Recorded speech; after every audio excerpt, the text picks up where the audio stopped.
Des chasseurs chinois en mission. Le 7 décembre dernier, ils osent un acte ouvertement hostile à l'égard du Japon. Ils vont verrouiller leur cible sur des appareils nippons. Finalement, les pilotes chinois n'ont pas tiré, mais l'incident illustre la tension croissante entre la nouvelle première ministre japonaise Sanae Takaichi et le leader chinois Xi Jinping. Leur brouille concerne Taïwan, cette île que Pékin revendique et promet de récupérer par la force.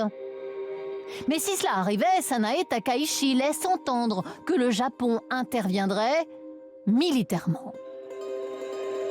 Si la Chine déployait des navires de guerre et recourait à la force contre Taïwan, alors je pense que cela pourrait être considéré comme une situation menaçant la survie du Japon. Les Chinois ont exigé qu'elle retire cette phrase jugée belliqueuse. Cette figure de la droite japonaise a refusé. Elle est donc désormais caricaturée en va-t-en-guerre par Pékin. Le pouvoir chinois orchestre aussi une série de mensonges. Ce journaliste de l'agence officielle chinoise assène une contre-vérité. Les crimes contre les citoyens chinois au Japon sont en augmentation. Information totalement fausse.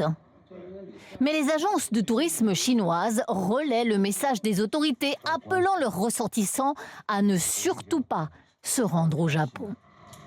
Les compagnies aériennes chinoises, quasiment toutes étatiques, remboursent même sans frais les billets déjà achetés. Pour le Japon, le préjudice économique est énorme. Les Chinois représentent 30% des recettes touristiques du pays. Cet hôtel à Okinawa est quasiment désert. Notre hôtel est ouvert depuis 2018. Et depuis, on compte beaucoup sur les touristes chinois. Mais à cause de la situation actuelle, on a beaucoup d'annulations pour cette fin d'année et l'année prochaine. Je suis très inquiet. Alors que pensent les Japonais de cette nouvelle première ministre qui met les pieds dans le plat avec la Chine? Je trouve formidable qu'elle ait dit ce que les premiers ministres avant elle n'avaient jamais osé dire. La Chine réagit de manière excessive, mais je pense que le Japon n'a pas besoin de réagir de la même manière. Il suffit de rester calme et de réagir de manière appropriée.